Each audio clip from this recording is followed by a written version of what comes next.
The wind barreled down the main road of Willow Hollow, Wyoming, like a runaway freight carrying with it snow grit and the kind of cold that could carve through bone.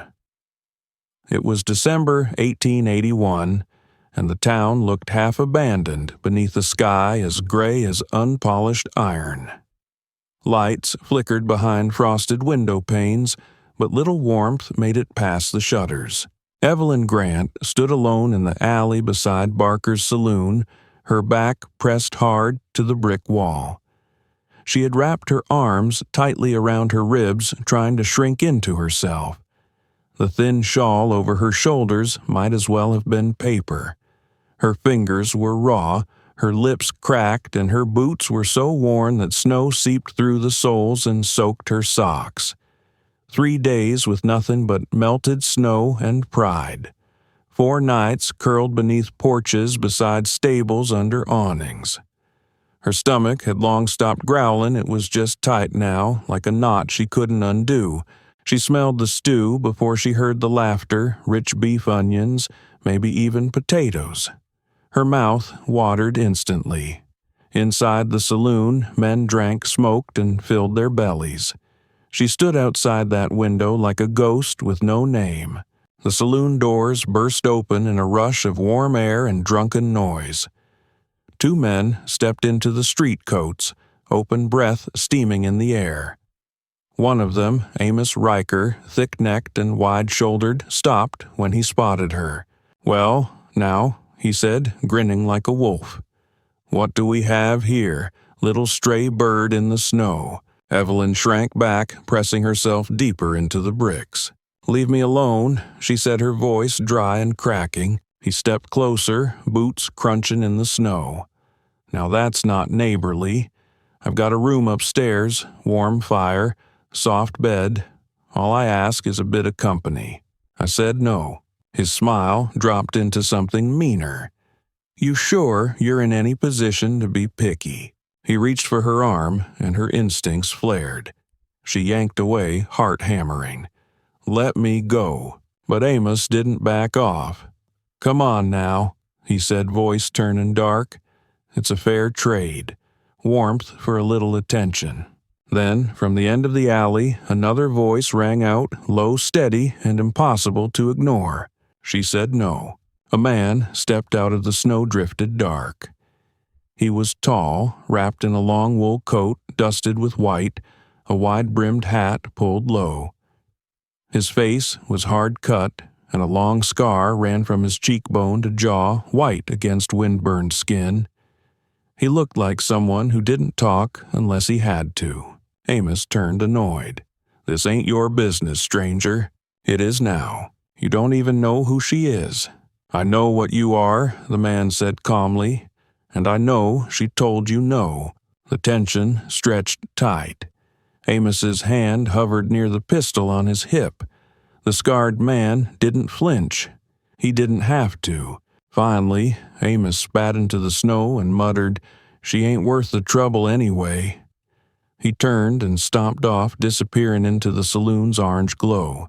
The silence afterward was deep, broken only by Evelyn's shaking breaths. The stranger turned to her. "You all right?" She nodded, but it was a lie. Her knees buckled slightly.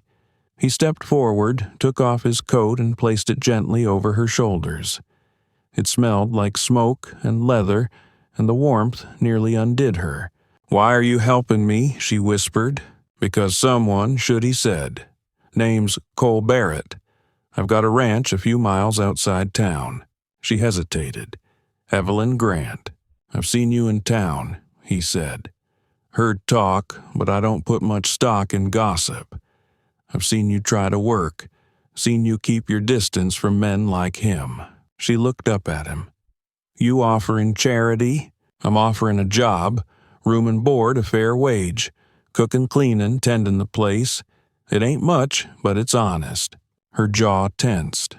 "What's the catch?" "No catch," he said. "Just work. And maybe a little peace and quiet if you want it." Evelyn stood still, snow gathering in her hair. Everything about this felt like a trick too soft, too kind, too sudden. But she also knew how fast a moment like this could disappear. "You trust strangers that easily?" she asked. "Not usually, but something tells me you don't lie about the shape you're in." She didn't answer.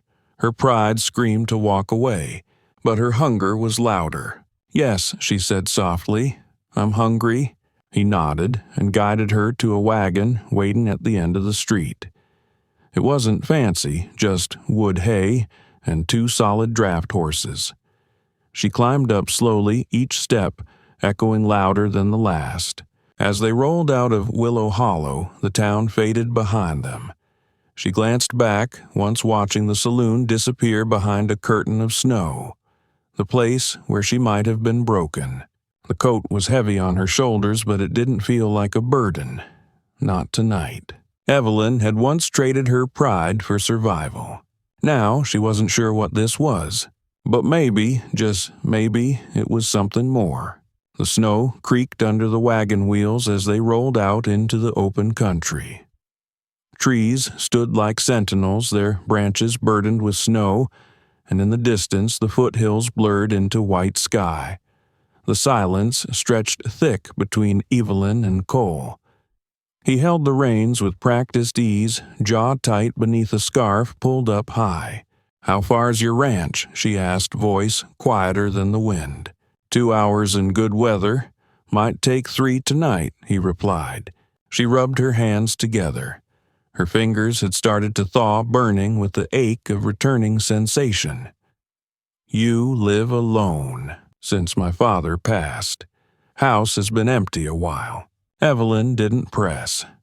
She knew what it meant when a man had more ghosts than stories. But as the trail opened into a snowy ridge, she found herself speaking again. "You're not what I expected." "Neither are you," Cole said simply. His eyes stayed on the trail, but his presence was solid. No flirtation, no performance, just quiet and watchful. It unnerved her more than a threat would have. She didn't know what to do with someone who didn't expect anything in return.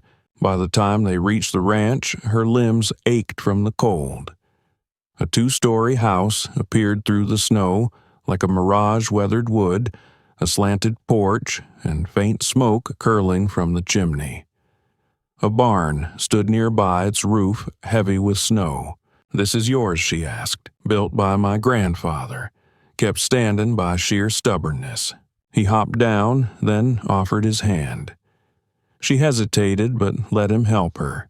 His grip was firm but not tight, his touch warm even through gloves. Once she was steady, he stepped back, giving her space again. Inside the house was cold, but not lifeless. The floorboards creaked. Dust coated the mantel and shelves, but someone had swept recently. Boots sat neatly by the door. A stack of firewood rested near the hearth where embers glowed faintly. "Your room's upstairs," he said. "Second door on the right.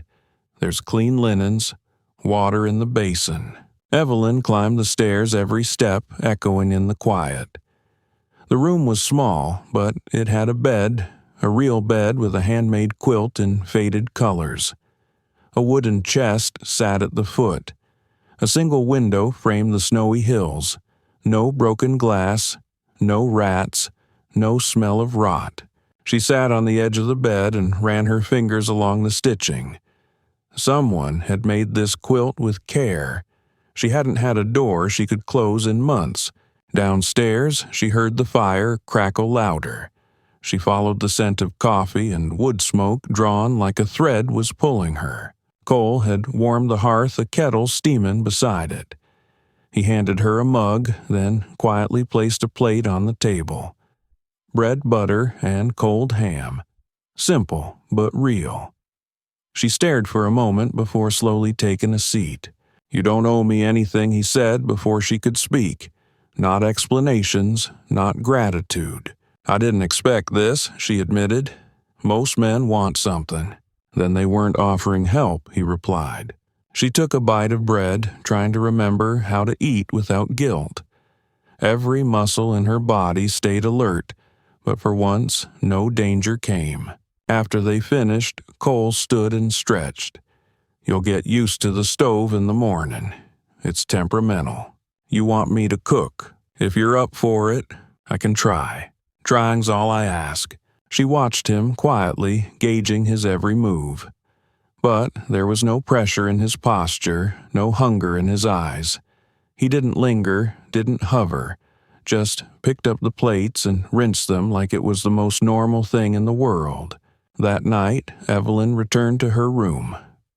She closed the door softly and leaned against it, breathing in the silence.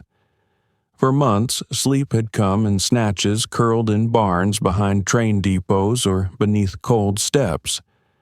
Now, she lay beneath a quilt that smelled faintly of cedar and thyme, and for the first time in what felt like years, she let her eyes close without fear. The next morning, the sun barely hinted at the horizon when she lit the stove. Her hands shook as she tried to work the iron door, flinching at the flames. She managed coffee, burnt but drinkable, and porridge that clumped like glue. When Cole came downstairs, he didn't say a word. Just ate it without complaint and nodded once. She swept the floors and wiped the windows. Her body ached with every bend, but the work grounded her, gave shape to the day. On the third morning, it went wrong. She was frying eggs and bacon when the grease popped. Her sleeve dipped too close to the stove's edge and caught. The flame raced up her arm in a flash of panic. She screamed and stumbled back.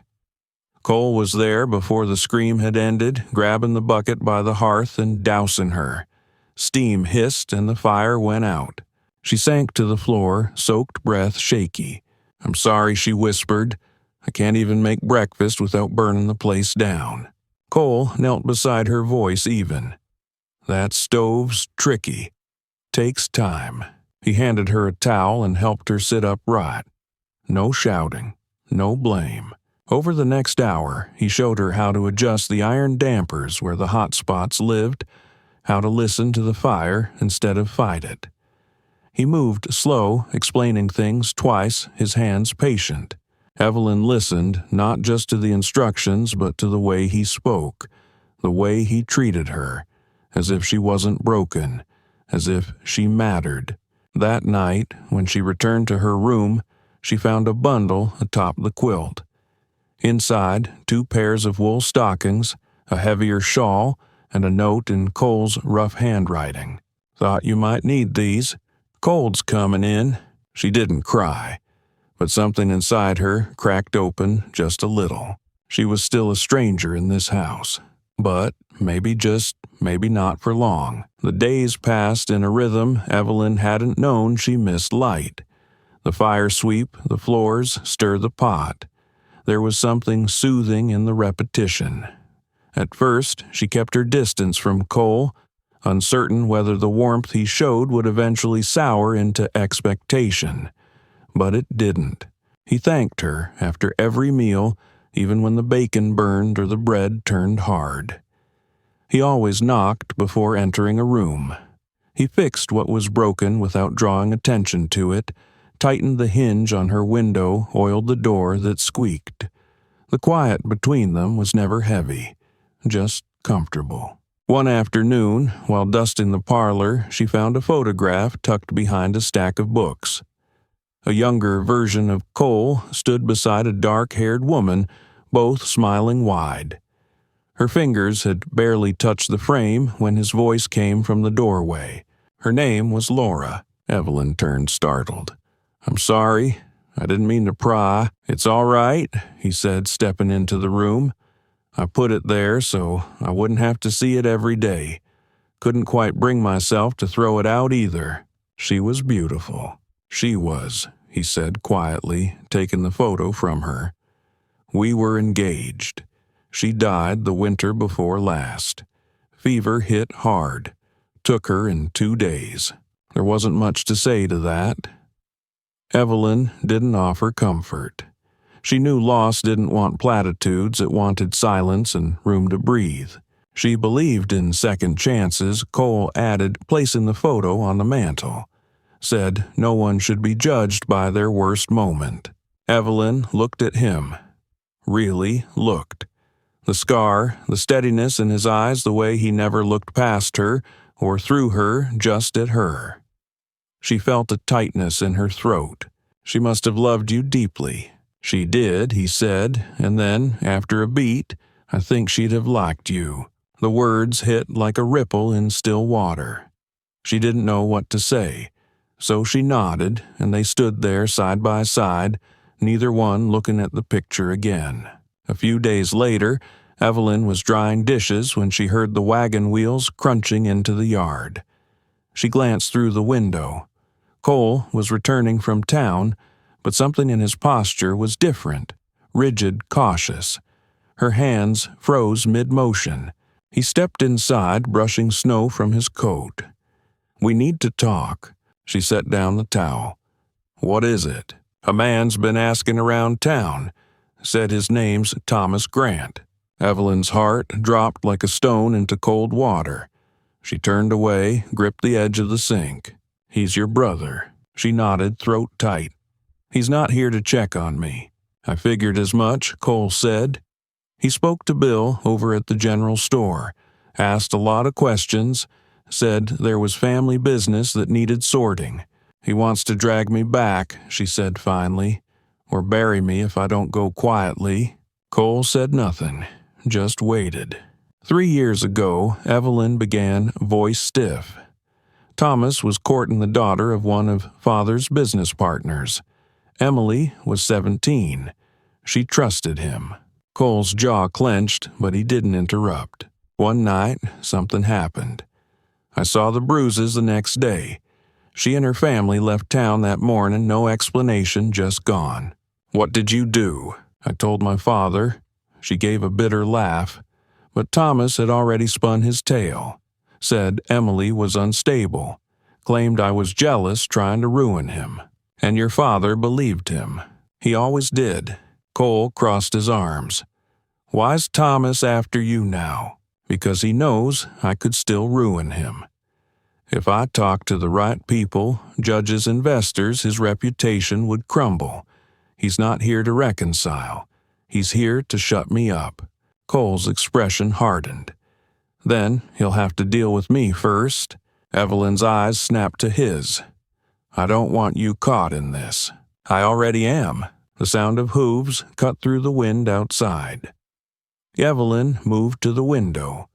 A single rider approached the porch coat, immaculate posture, stiff with practiced control. She knew the way he held the reins. "Thomas," she whispered. Cole grabbed his coat. "I'll talk to him." "No," she said, placing a hand on his arm. "I need to do this." He nodded once. "I'll be right behind you." They stepped onto the porch together. Thomas dismounted smoothly and tied his horse to the rail. His smile was sharp. "Well, there you are, little sister," he said. "I must say, I expected something more primitive, but this place is almost respectable." "What do you want?" Evelyn asked. "To bring you home. Father's been worried sick. He disowned me. Or did you forget?" Thomas's smile thinned. "That was before he heard your side. We think if you just come back and apologize." "I'm not going back." His eyes flicked to Cole. "I suppose this rancher has something to do with your sudden defiance." "She's not property," Cole said, stepping forward. "She makes her own choices." Thomas looked back at Evelyn. "You think he knows who you are. Ask her about Jonathan Webb. Ask her about the scandal in Laramie." "That's not your story to twist," Evelyn snapped. "Oh, but it is," Thomas said, "because it's your word against mine, and people already know which one of us ran." Cole didn't flinch. "She doesn't owe you anything. You're not welcome here." Thomas's gaze turned sharp. "You think this ends with a warning? I always finish what I start." Cole's voice didn't waver. "Then start walking." Thomas didn't move right away. He let his eyes settle on Evelyn, full of quiet threats. "This isn't over," he hissed. He turned, mounted his horse, and disappeared into the trees. Evelyn stood frozen on the porch, her breath shallow. The sun had broken through the clouds, but the air was still sharp. "He's not done," she said softly. Cole placed a steady hand on her back. "Neither are we." The sun dipped low over the hills, casting long blue shadows across the ranch. Evelyn had barely slept. The fire in the hearth had died to ash, but her heart beat as if the storm had only just begun. She stared out the parlor window, eyes tracing every ridge of snow for movement. Just after sunrise, she heard boots crunching on the path. Not Cole's steady gait, these were deliberate, polished. When she stepped outside, Thomas stood at the gate flanked by 2 suited men. He walked with that same smug calm, but this time he held a folded paper in one hand. "I have a warrant," he announced, "signed by Sheriff Laram himself. Evelyn Grant, you're under arrest." For what? Cole stepped forward, already reading the situation with narrowed eyes. "Theft," Thomas said with false remorse. $200 taken from our father's store, witnesses, sworn statements. "That's a lie," Evelyn said. Thomas offered a shrug. "You vanished the same night the money did. People talk." "She didn't steal anything," Cole said firmly. "Show us the document." Thomas handed him the paper. Cole scanned it, frowning. The signature was real, but the details stank like something dead left in the sun too long. "You forged this," Evelyn said, "or paid someone to." "I don't need to forge anything," Thomas said smoothly. "All I need is doubt, and you gave people plenty of reasons to doubt." He turned to Cole with a smirk. "Ask her about Samuel Reed, the man who gave her gifts when she was 17. Evelyn's fists clenched. "I took nothing from him that wasn't offered freely. He gave me meals, books. I thought he cared. But when you wouldn't give what he wanted," Thomas said, voice syrupy, "you became a liar and a thief." "Enough," Cole snapped. Thomas's hand moved fast. In one blink, he had a pistol drawn and pointed directly at Evelyn. "She's coming with me," he growled. "In the wagon or in a box." Time stopped. Cole launched at him, slamming into his side. The gun flew from Thomas's hand into the snow. They hit the ground, grappling violently. Thomas cursed, drawing a knife from his boot. The blade slashed across Cole's arm. Blood bloomed through his coat. "Stop!" Evelyn screamed, diving for the fallen gun. She grabbed it, hands trembling. "Let him go." Thomas froze, knife inches from Cole's throat. His breath heaved in clouds.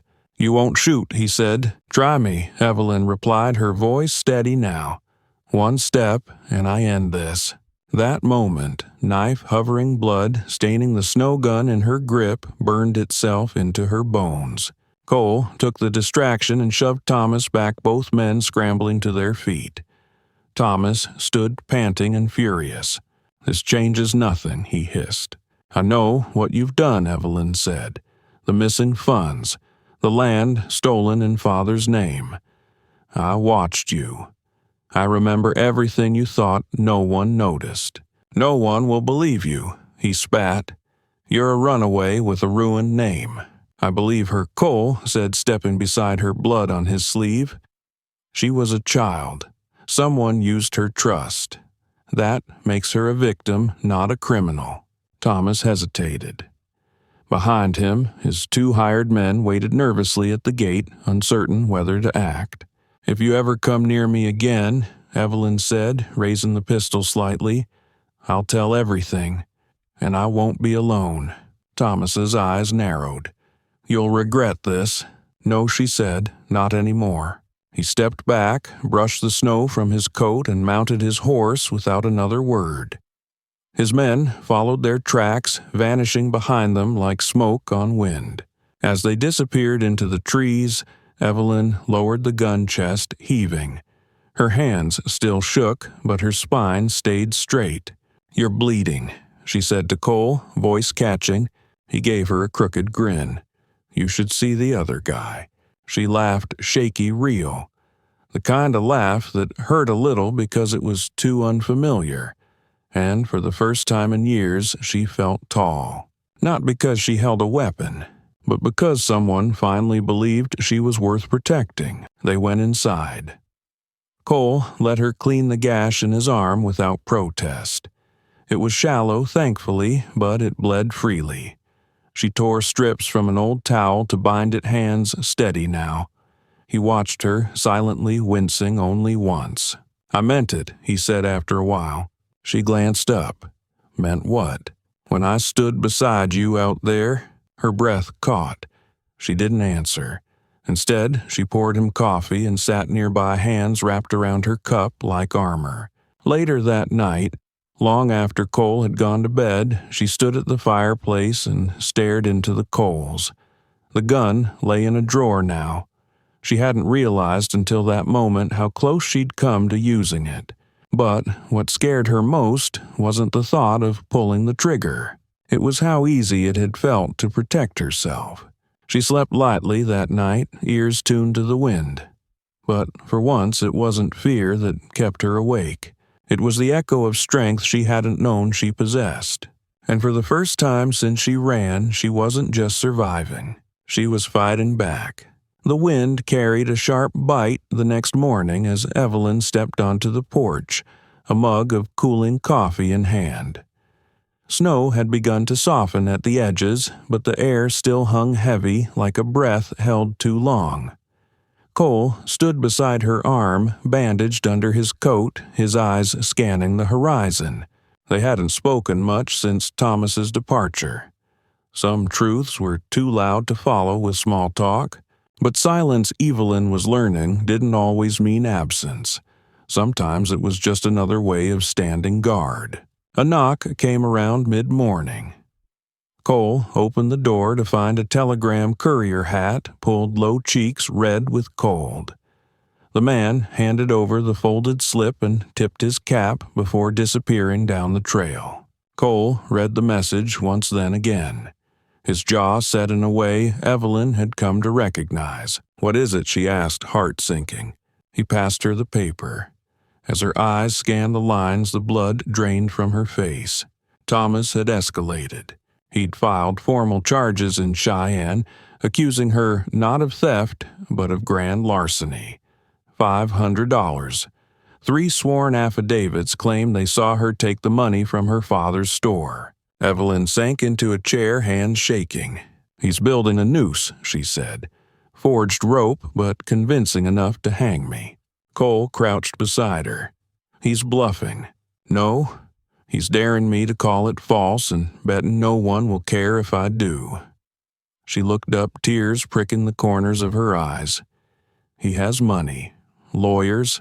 I have a past people whisper about. You have me." She flinched. "He'll drag you through this. He'll smear you too. I don't care. You should." Cole stood slowly and took her hands in his.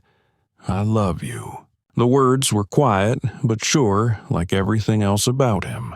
"I didn't plan on it," he continued. "Didn't even want it, not at first. But it's true. I love you, Evelyn Grant." She turned away. "You wouldn't say that if you knew everything. If you knew what I've survived, what I've done. I know enough. I know you're brave. I know you're kind. I know you make terrible coffee and excellent cornbread, and I know this house didn't feel like home until you walked into it." The room went still. Outside, the wind picked up again, but it felt different now. Not as cruel. Then came more hooves in the snow, heavy, purposeful. Cole moved to the porch just as 3 men dismounted Sheriff Laram and 2 deputies. Laram's face was solemn as he stepped forward with a paper in hand. "Miss Grant," he said, voice grave, "I'm afraid I have to take you into custody for what Cole demanded: theft, fraud, and fleeing prosecution." He held out the warrant, signed by a territorial judge. Cole took the paper, eyes scanning it fast. "This says $500. That wasn't the original charge. New evidence came in," Laram said. "Apparently, the crime was more extensive." "It's all lies," Evelyn said, stepping out beside Cole. "He paid for every one of those signatures. Then prove it, the sheriff said, his tone not unkind. But you'll have to do it in Cheyenne. Cole didn't blink. She has the right to contact a judge. Laram hesitated. Technically, yes, but we can't delay much. Evelyn turned to Cole. Judge Whitaker, she said.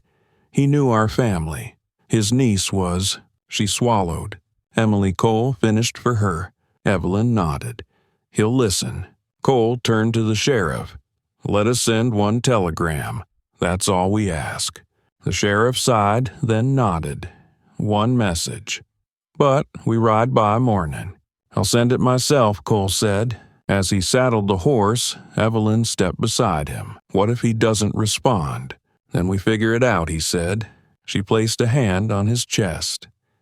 You meant what you said? He looked her in the eyes. Every word. She let her hand linger there a second longer, then nodded. Cole rode into town with the message in his pocket like it weighed 50 pounds. Investigate Thomas Grant. Ask about Emily Rollins. Truth matters more than blood. The night stretched long. Evelyn barely slept. She sat near the stove, the firelight casting flickers on the walls, her hands wrapped around a cold mug.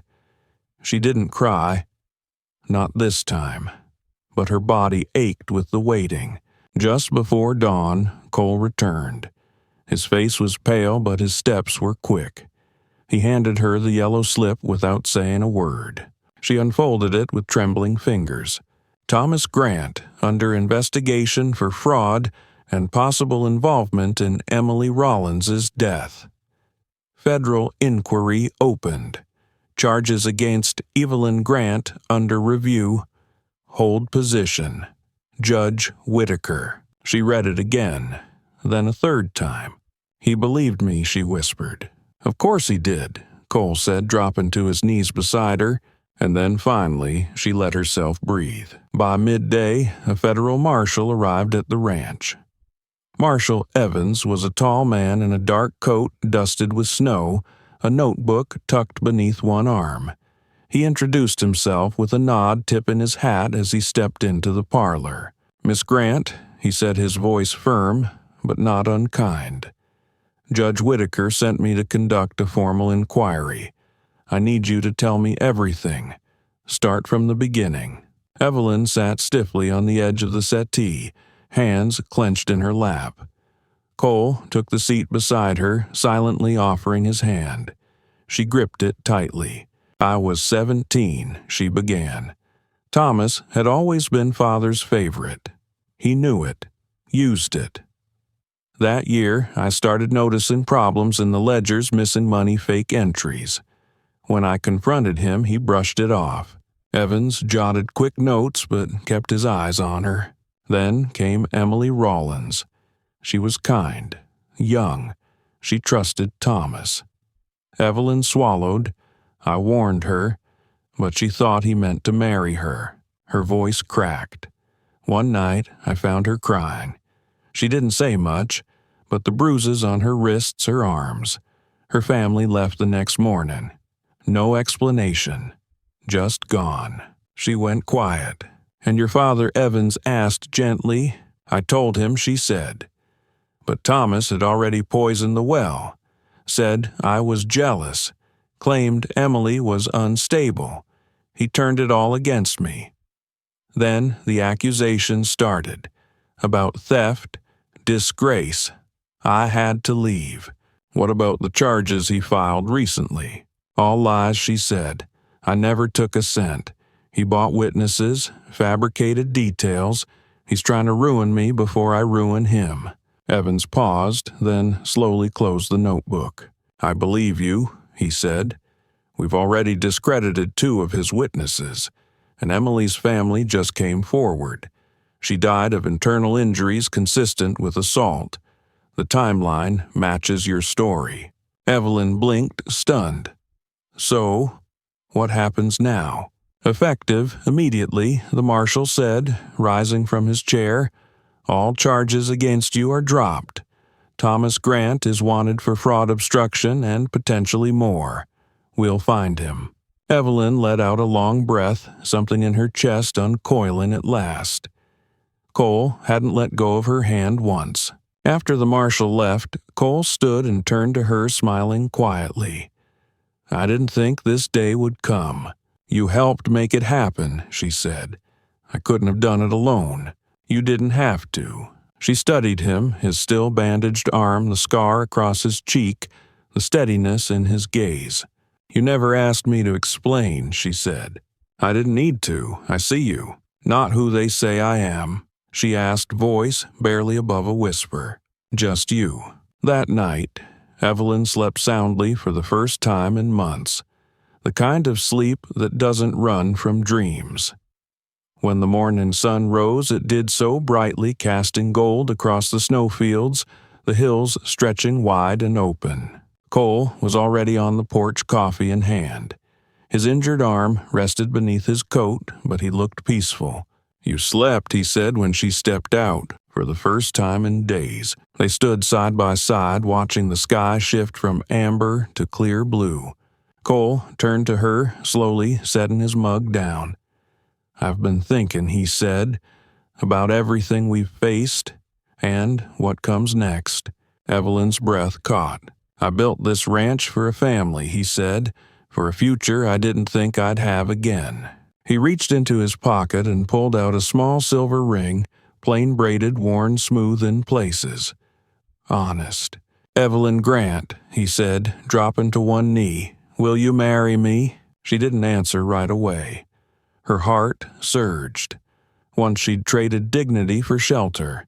She had walked through snow and shame with nothing but grit to carry her. Now a man knelt before her, not to save her, but because he saw her. "Yes," she whispered, and then stronger. "Yes, Cole Barrett." He slipped the ring on her finger, then stood and embraced her. Not desperately, but firmly. Grounded. Real. Later that week, a letter arrived in familiar, formal handwriting. Evelyn stared at the envelope for a long time before opening it. "My dearest Evelyn," it read. "I write with more shame than a father should carry. Marshal Evans came to me. He showed me what I refused to see. Thomas's lies, his crimes, and the pain I caused by choosing the wrong child. I have no excuse. I should have listened, should have trusted you. If you can forgive a foolish old man, I would like to see you again, not to bring you home, but to know the woman you've become. Your father, Nathaniel Grant." Evelyn folded the letter gently, tears in her eyes. She didn't know if she would write back, but maybe one day. And when she did, she wouldn't go alone. Spring stretched slowly across the land. The snow began to melt, revealing patches of brown earth and stubborn green shoots. The ranch woke with it, fences mended, seeds planted, the porch freshly painted. Evelyn and Cole worked side by side, sharing quiet laughter and long days. One evening, as dusk painted the sky in soft lavender, they sat on the porch together. "Do you ever wonder," Evelyn asked, "what would have happened if I had gone with Thomas that first day?" Cole thought for a moment. "I think the snow still would have fallen. The wind still would have howled. But this porch would be empty, and I'd still be waiting for something I didn't know I needed." She smiled softly. "This place, it's more than shelter. It's home," he said. They watched the last light disappear over the hills.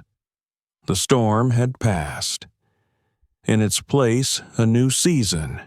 A life not built on rescue but on choice. Because sometimes the bravest thing you can do is stay.